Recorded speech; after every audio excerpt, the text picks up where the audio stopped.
Yeah, I'm Cholula. I'm a student at DePaul, like most of you. So basically, it's supply and demand, like every other market. Nike releases a certain amount of sneakers. A lot of people want them. Not everyone gets them, and they go up in price. Some sneakers go up in price really quickly. Some sneakers, a year or 2 years later, they're worth like hundreds of dollars more, and it's just a cycle that keeps going. It's really fun just because sometimes I'll get sneakers that I kind of intend to buy for myself, and next thing I know, I just don't like them as much, so I'll resell them, and then I can at least make a couple extra dollars. I'll take photos of them, and because I think that's also what I really appreciate. I love taking photos of sneakers and stuff, and it's like a good way to. It's a hobby that is really expensive, but by reselling, I found that it pays for itself. So these were my first ones. So these are the Jordan 1's Tokyo Biohacks. I love how like extra they are. Like the colors just pop so much.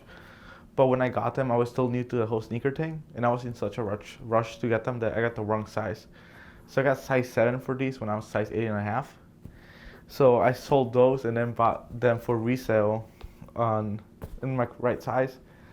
But then I also learned about fakes at that time, so I was really afraid I got a fake one. So I would literally have a black light just to make sure that any shoe I buy isn't a fake, and I just like I went like a whole day just analyzing like every single little detail about the shoe.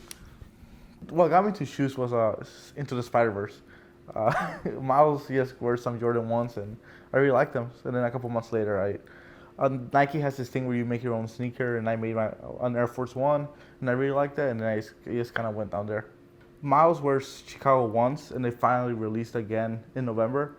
I always told myself that I was gonna wear those shoes at graduation. There's also this really cool app that came out recently that's called Trade Block. If I have these ones and I want some fours and they want my ones, I can trade them. If they're not the exact same value, they can add some cash on the side. And I've always found that service really cool. Not a really cool thing about sneakers is that there's a huge community that you can bond with. So, for example, for big releases, sometimes there's like lines and stuff, and like so often you shop at a sneaker shop enough where like the owners know you, and you guys just talk about sneakers and stuff like that. Like I have my favorite sneaker shops and stuff like that. I've also found it really cool. Like sometimes when people don't get sneakers that they want, there's often people willing to give them the sneakers for retail, so they don't gotta pay resale, and it's little cool stuff like that. Like you just kind of bond over your love for sneakers, and it often goes way beyond that. It helps the community in a really cool way. As for my girlfriend, we've like camped out for sneakers and stuff like that. Yes, to get them, and sometimes we have like matching pairs, and it's nice because in line I don't feel alone when I'm waiting for sneakers, and also really cool to just have someone like, oh, we're waking up at 9 a.m. this day to try and get the sneakers, and if we didn't get it, we didn't get it, but we still tried and we still did something together. No, I've never actually used the photos to sell them. If I ever want to sell in person, I would probably use the actual photos, but I feel like they're also trying to be kind of artsy with them, and I feel like that isn't exactly what people look for when they're buying shoes. I feel like sneakers have always appealed to me, and so many sneakers have like such fine little details. So I like to capture those things that images in just the normal website wouldn't get, like you wouldn't get to see.